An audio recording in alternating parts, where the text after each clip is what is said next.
कम जैसा कि आपको पता है, इस चैनल पर बड़े दिनों के बाद मैं वीडियो लेकर आया हूँ आपके लिए।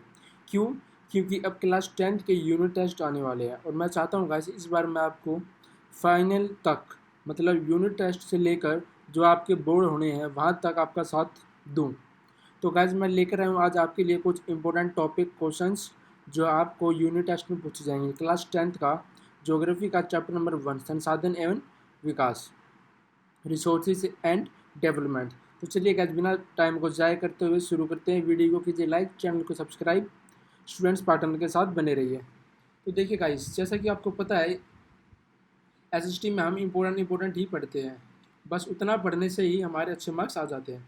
तो मैं वो क्वेश्चन ढूंढ कर लाया हूँ आपके लिए इम्पोर्टेंट, जो इस बार आपसे यूनिट टेस्ट में पूछे जाएंगे और इस चैप्टर से सिर्फ वही पूछे जाएंगे। तो गाइज आप अपना टाइम वेस्ट मत कीजिएगा, जो मैं बता रहा हूँ बस उन्हें ही याद कर लीजिएगा और समझ कर लिख दीजिएगा।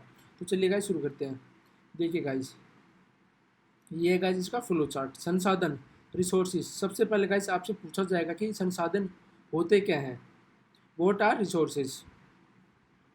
तो गाइस संसाधन का अर्थ यही होता है, अगर मैं आपको सरल भाषा में समझाऊं, कि जो भी चीज़ जो हम यूज़ कर रहे हैं, जिनका हम इस्तेमाल कर रहे हैं, जो हमें इस पृथ्वी से मिल रही है, वे सब संसाधन की श्रेणी में आते हैं गाइस। और संसाधन भी गाइस कई तरह के होते हैं, इनका वर्गीकरण किया गया है, जैसे कि प्राकृतिक, मानवीय। और प्राकृतिक में भी दो तरह के संसाधन होते हैं, एक आपका नवीकरण योग्य, एक अनवीकरण योग्य। ये देखिए गाइस, नवीनीकरण योग्य और एक अनवीनीकरण योग्य है। और इधर मानवीय में संरचना एवं संस्थाएं, मात्रा एवं गुणवत्ता। अनवीनीकरण योग्य में विकास, ये देखिए, पुनर्चक्रीय जैसे धातु, अचक्रीय जैसे जीवाश्म ईंधन। और इधर सतत अथवा प्रवाह जैसे पवन, जल। ये एग्जाम्पल गाइस हवा और जल। और जैव में प्राकृतिक, वनस्पति तथा वन्य जीव। ये थे गाइस इसकी क्लासिफिकेशन। तो ये मैंने गाइस आपको इसलिए बताया ताकि आपको इस चैप्टर का थोड़ा आइडिया हो जाए। ये देखिए गाइज, मैंने इंपॉर्टेंट क्वेश्चन टॉपिक मार्क करके ये आएंगे गाइज आपके, और ये मैं कह सकता हूँ ये 100% गाइज आपके यही आएंगे। तो देखिए गाइज, आपसे पूछेगा सतत पोषणीय विकास से क्या अर्थ है, या फिर सतत पोषणीय विकास से आप क्या समझते हैं। सतत पोषणीय आर्थिक विकास का अर्थ है, ये देखिए गाइज मैं इसको आप हाईलाइट कर देता हूँ। सतत पोषणीय विकास आर्थिक विकास का अर्थ है कि विकास पर्यावरण को बिना नुकसान पहुँचाए हो और वर्तमान विकास को प्रक्रिया भविष्य की पीढ़ियों की आवश्यकता की अवहेलना न करे। गाइस देखिए, अगर मैं आपको समझाऊं कि सतत पोषणीय विकास क्या है। सतत पोषणीय का अर्थ होता है जो हम विकास कर रहे हैं, जैसे कि बिल्डिंगें बना रहे हैं या फिर जहाज़ बना रहे हैं, नई नई टेक्नोलॉजी 3G 4G बना रहे हैं, उन सब के साथ साथ हम विकास तो हमें करना है, लेकिन इस तरह से करना है कि हमारी प्रकृति को कोई हैरान से ना पहुँचे, आने वाली पीढ़ियों को उससे कोई दिक्कत ना हो। ये देखिए गाइस, यहाँ लिखा भविष्य की पीढ़ियों, मतलब आने वाली जो पीढ़ियाँ हैं उनकी जो ज़रूरतें हैं वो बनी रहे, हम पहले ही उनको ख़त्म ना कर दें, उन रिसोर्सेज को, उन संसाधनों को जिनकी आवश्यकता उन्हें भी पड़ेगी और हमें भी है। तो इसका अर्थ होता है गाइस, ये है अर्थ सतत पोषणीय विकास का। अब चलते हैं गाइस आगे। ये देखिएगा सबसे इम्पोर्टेंट, रियो डी जेनेरियो पृथ्वी सम्मेलन 1992, इसके बारे में पढ़ेंगे गाइस हम। ये गाइस आपसे 5 मार्क्स का क्वेश्चन पूछा जाता है। जून 1992 में 100 से भी अधिक राष्ट्रीय अध्यक्ष ब्राज़ील के शहर रियो डी जेनेरियो में प्रथम अंतर्राष्ट्रीय पृथ्वी सम्मेलन में एकत्रित हुए। गाइस सन 1992 में 100 से भी जो अधिक देश थे, उनके राष्ट्रों के अध्यक्ष थे, वो ब्राज़ील के शहर रियो डी जेनेरियो में प्रथम अंतर्राष्ट्रीय पृथ्वी सम्मेलन में एकत्रित हुए। गाइस ये था पृथ्वी का पहला अंतर्राष्ट्रीय सम्मेलन, पृथ्वी सम्मेलन। तो गाइस इससे आपसे डायरेक्ट क्वेश्चन पूछा जाएगा 1 मार्क्स में कि ब्राज़ील में कौन सा सम्मेलन हुआ था। इसमें गाइस आपको बता देना है रियो दी जेनेरियो पृथ्वी सम्मेलन, या फिर पूछा जाएगा कौन से साल में हुआ था। आप बता दीजिएगा गाइस 1992 में। और आपसे ये भी पूछा जा सकता है गाइस कि रियो दी जेनेरियो पृथ्वी सम्मेलन कौन से देश में हुआ था, ब्राज़ील में, कौन से शहर में, रियो दी जेनेरियो में। तो चलिए गाइस आगे बढ़ते हैं। सम्मेलन का आयोजन विश्व स्तर पर उभरते पर्यावरण संरक्षण और सामाजिक आर्थिक विकास की समस्याओं का हल ढूंढने के लिए किया गया था। गाइस इस हिसाब से पूछा जाएगा कि ये जो सम्मेलन हुआ था, इसका मेन मोटिव क्या था, मोटो क्या था, इसका एजेंडा क्या था। तो गाइज ये सम्मेलन किया इसीलिए गया था कि हम जो पर्यावरण का विकास करने के लिए हैरान कर रहे हैं उसका संरक्षण करना, पर्यावरण को बचाए रखे, सामाजिक आर्थिक विकास की समस्याओं का हल ढूंढे। मतलब जो समाज में आर्थिक विकास विकास करने के लिए जो हम पर्यावरण का हैरान कर रहे हैं उनका हल ढूंढने के लिए कि किस प्रकार हम अपने पर्यावरण को बचाए रखें, पृथ्वी को बचाए रखें। तो ये था गाइस इसका मेन एजेंडा। तो आपसे इसका एजेंडा भी पूछ सकते हैं 1 मार्क्स में। अब चलते हैं आगे। इस सम्मेलन में एकत्रित नेताओं में ने भूमंडलीय जलवायु परिवर्तन और जैव विविधता पर एक घोषणा पत्र पर हस्ताक्षर किया। देखिए गाइस जो इसमें अध्यक्ष शामिल हुए थे अलग अलग देशों के, उन्होंने एक भूमंडलीय जलवायु परिवर्तन, मतलब जो भूमंडल है हमारा पृथ्वी है, जो हमारी गैलेक्सी है, उसकी जो जलवायु है वो बदल रही है। क्यों? क्योंकि हम जो इन संसाधनों का उपयोग कर रहे हैं इससे इस पर बहुत गलत प्रभाव पड़ रहा है हमारे पृथ्वी के जलवायु पर। तो इन सब ने मिलकर एक हस्ताक्षर किए थे गाइस एक घोषणा पत्र पर कि हम सब इन्हीं लिमिटेशंस, इन्हीं सीमाओं के बीच में रहकर विकास करेंगे, पृथ्वी का ह्रास नहीं करेंगे। अब चलते आगे। रियो सम्मेलन में भूमंडलीय वन सिद्धांतों पर सहमति जताई और 21वीं शताब्दी में सतत पोषणीय विकास के लिए एजेंडा 21 को स्वीकृति प्रदान की। ये था गाइस आपका 5 मार्क्स का मोस्ट इंपोर्टेंट क्वेश्चन, इससे आप याद कर लीजिए गाइस, और मैंने इसको आपको समझा दिया है। अब चलते हैं आगे। हम गाइस इसमें सिर्फ इम्पोर्टेंट जो मोस्ट इम्पोर्टेंट है वही मैं आपको इसमें बताने वाला हूँ।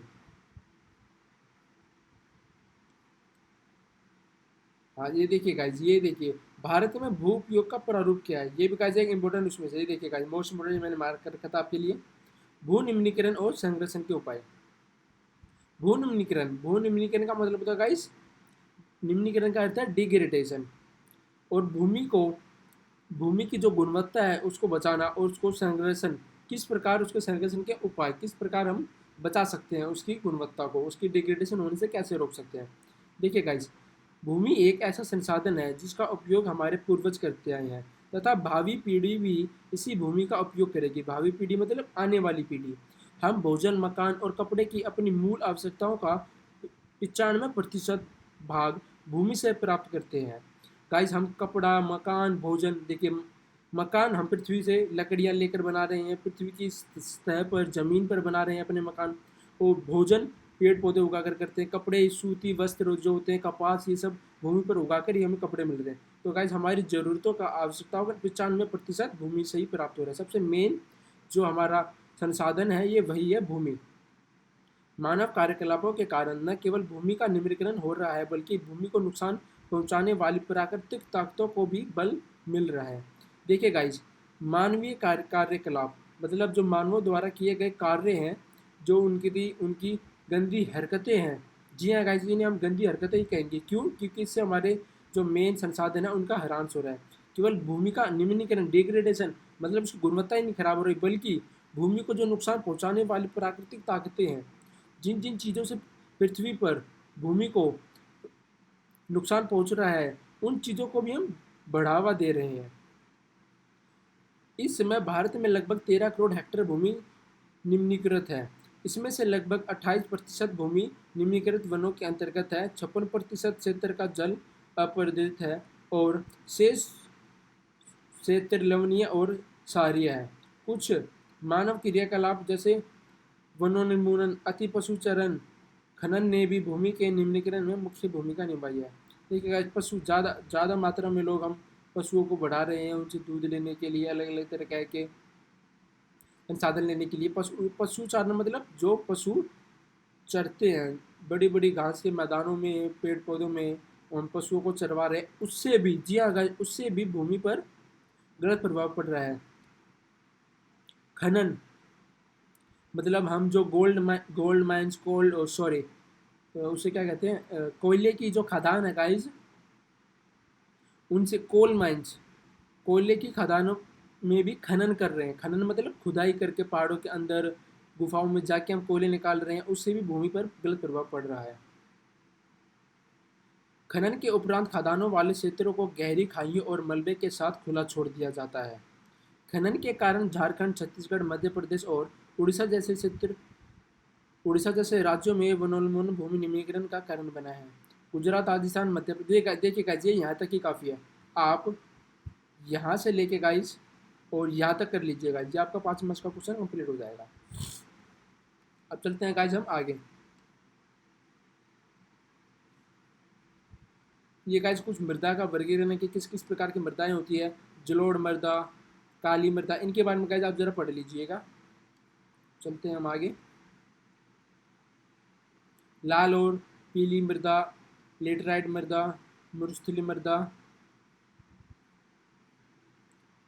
वन मृदा, ये देखिएगा ये इंपॉर्टेंट क्वेश्चन मैंने आपके लिए मार्क कर रखा था। मृदा अपरदन और संघर्षण, गाइस आपसे क्वेश्चन पूछेगा मृदा अपरदन से आप क्या समझते हैं और इसके संरक्षण के उपाय बताइए।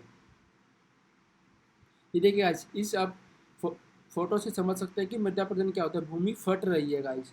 जी हाँ गाइस, मृदा के कटाव और उसके बहाव की प्रक्रिया को मृदा अपरदन कहा जाता है।